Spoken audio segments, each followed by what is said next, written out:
All right, so the craziness in my life is kind of simmered down now. I mean, we still got the holiday season, but um, some of the stuff is kind of laid down, so I'm just trying to relax now.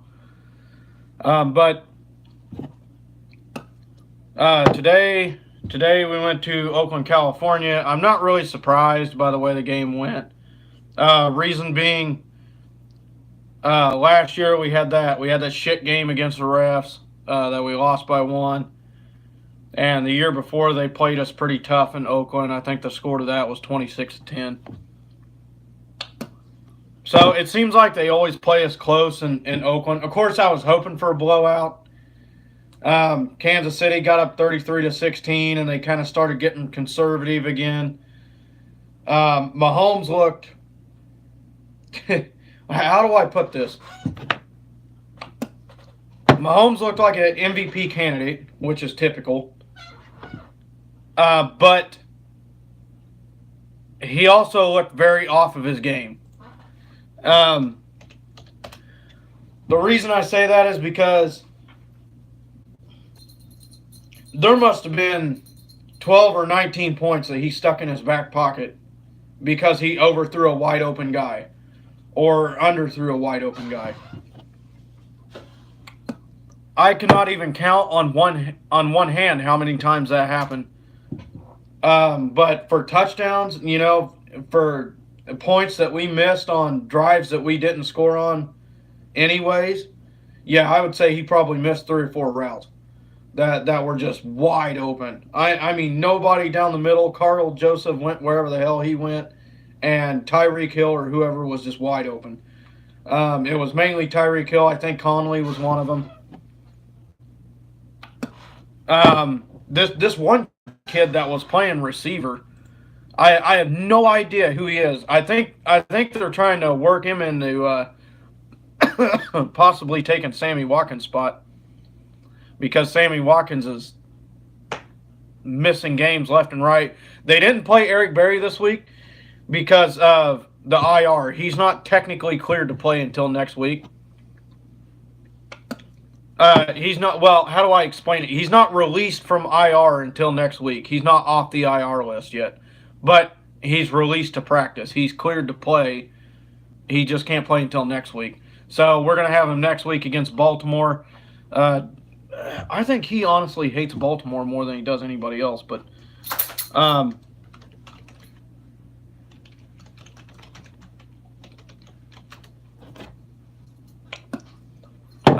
this game, they labeled it as a trap game, and I completely agree with that. Of course, I was hoping for a blowout, but I agree that it is a trap game. And the reason being for that is because, number one, it was in Oakland. And like I said before, it just seems like every time we go to Oakland, that's a spot where we get screwed. And I'm not talking about referee wise. I'm talking about the Oakland Raiders in general. They always tend to screw us in Oakland if they're going to. Um, and when I say that, I mean, we'll look back over the years. 2015, we was 7-3 going into that game in Oakland. Derek Carr and the Raiders were 0-10. They beat us by like 10 or 17 points, something like that. I think it was 14 or 17. They smoked us. Um,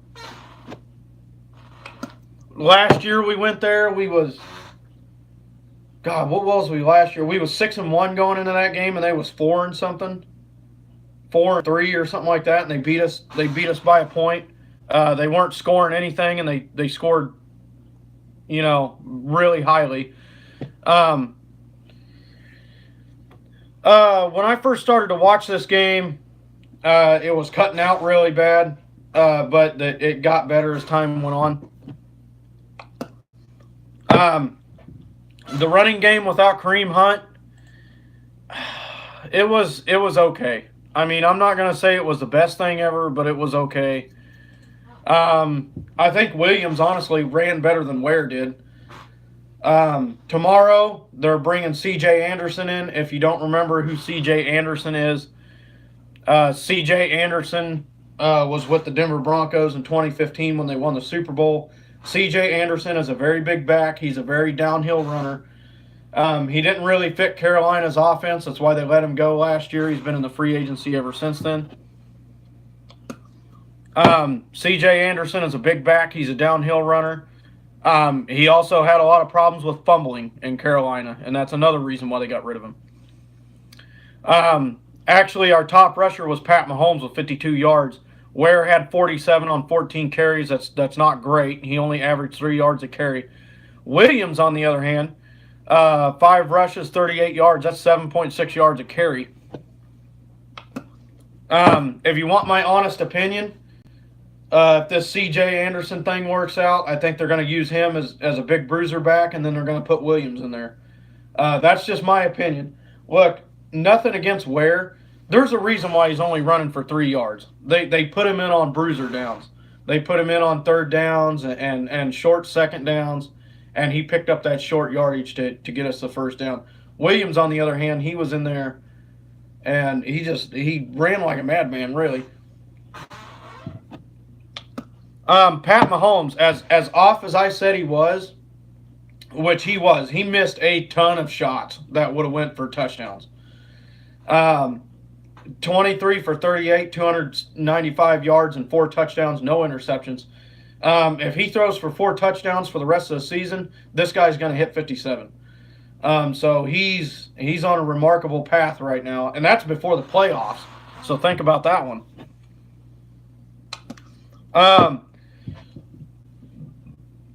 Patrick Mahomes took a lot of shots today.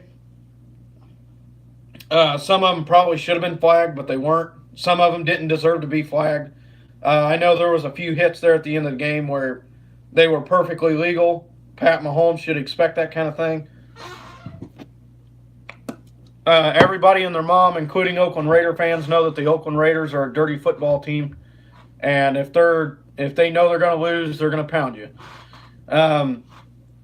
Pat Mahomes did what Pat Mahomes does best. He went back down the field and got us in there.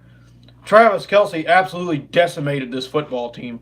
12 receptions, 168 yards, 2 touchdowns. He had a career day. 13 targets. He only dropped 1 pass. Demetrius Harris, 3 for 39, 1 touchdown. Demarcus Robinson, 1 for 38. Chris Conley had a touchdown, 3 for 25. Tyreek Hill only had 1 catch for 13 yards. He got overthrew a lot tonight, and he got underthrown a lot tonight. Tyreek Hill easily had a 100-yard game today. Easily. But Mahomes was just off. He couldn't get the ball to him. But if he could, oh Lord, he would have had a record day. I imagine Mahomes probably would have thrown for 5 or 6 touchdowns and probably somewhere around 400 yards, if not more. The defense played pretty good up to a certain point. They had 3 turnovers. They made 3 different running backs fumble it 3 times. We got up 33-16, and it was just kind of like the old conservative stuff kind of came back out. And you know what? I get it. It's a divisional game. I understand that. This divisional rivalry is usually always close in Oakland. So I kind of expected this, but of course I was hoping for a blowout, but I was expecting this kind of thing for them to play close. It was a good game overall. I got no gripes or complaints. We got penalized like we always do. I just think it's weird that our defense can't really play physical on the corners, but when it comes to another team's offense, they can just shove us off like nothing. I don't really understand that. I don't know, what triggers a referee to throw these kind of penalties or whatever. I remember one where late in the game, Jordy Nelson took off down the sideline, and it was really an uncatchable ball to begin with. But Orlando Scandrick was bumping running him, and they were arm out, and they were just running right next to each other. The ball got overthrown.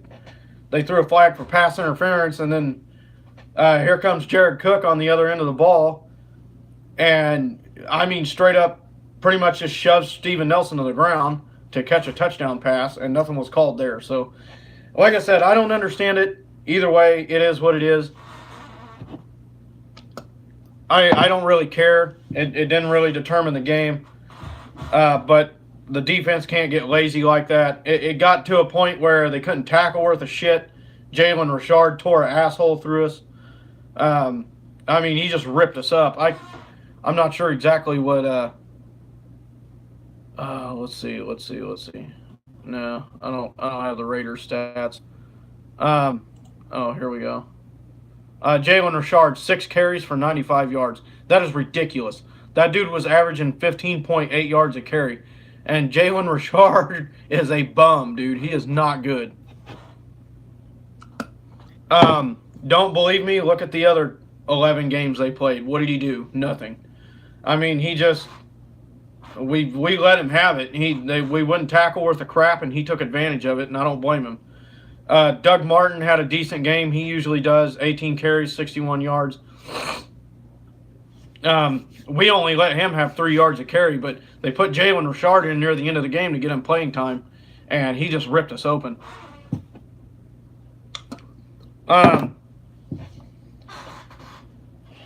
Typical Raiders game. I mean, they got to come to Arrowhead last game of the season.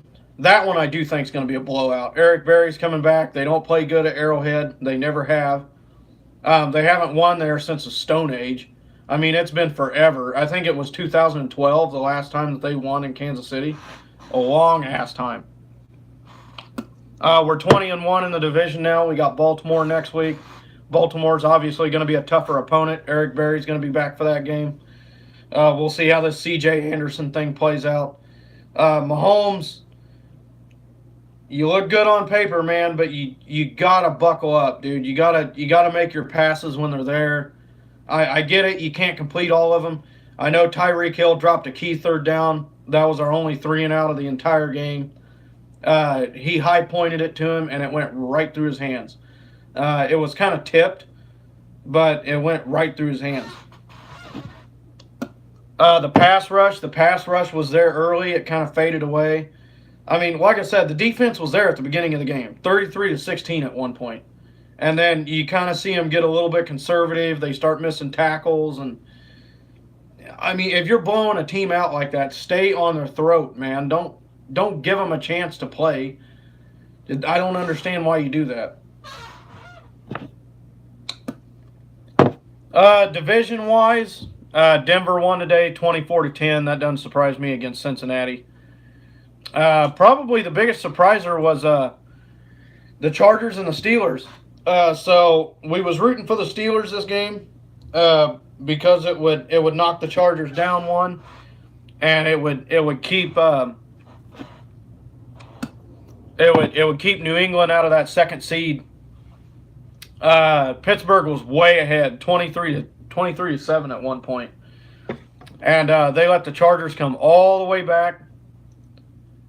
And they let the Chargers come all the way back, and then the Chargers went to kick a field goal on the last play of the game. They missed it. It was offsides. They missed. They missed. The second one was blocked. They were offsides. The Chargers scored on this one. This one's going to blow your mind, since I make so many excuses for that false start crap that we had. I'm watching this game, and this guy moved so early that everybody stopped. And they let it play out. I mean, it was clearly a blown call. You can say all you want about me, but I can tell you right now, they're not doing worth a shit on calling false starts.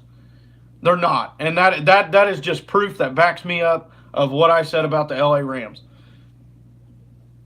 That's unexcusable. There's no reason for that. That's 7 points that should have never happened. Well, let me rephrase that. It could have happened on that drive later on, but that should have been That should have been a 5-yard penalty. Period. That should not have been a scoring play. So the Chargers went to Pittsburgh and they picked up a win. I'll give them credit. I mean, I didn't expect them to do that. I figured they'd lose to Pittsburgh. Pittsburgh's kind of been playing on the downside here lately. So I don't know if that has anything to do with it, but Pittsburgh started out hot and they let them come back. I mean, I'll eat my words on that one. I didn't think the Chargers were going to do that. I mean, I guess hats off to them because I didn't expect them to do that, but they did it, and they're still hanging in there. We got the Chargers not this upcoming week, but next week. The Patriots got bumped up to the 2nd seed because the Steelers lost. The Patriots ended up knocking off the Vikings. I think it was 24-10, if I'm not mistaken. So Kansas City's in the 1st seed now. New England's in the 2nd seed. We can't lose a game. If we do, New England's going to take over the 1st seed because they got the tiebreaker. You really don't want New England to have a home field advantage in the playoff because they're going to run the AFC that way. On the flip side, what did they say? I think they said they were like 2-6 on the road in the playoffs or something like that. They're really not that great on the road in the playoffs.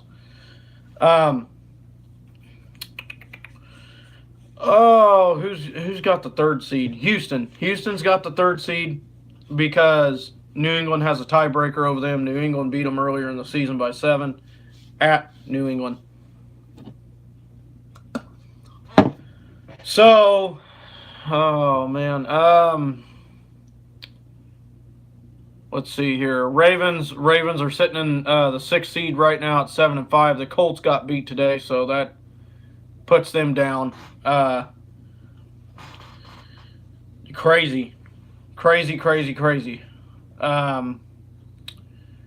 If I'm not mistaken, New England has to play.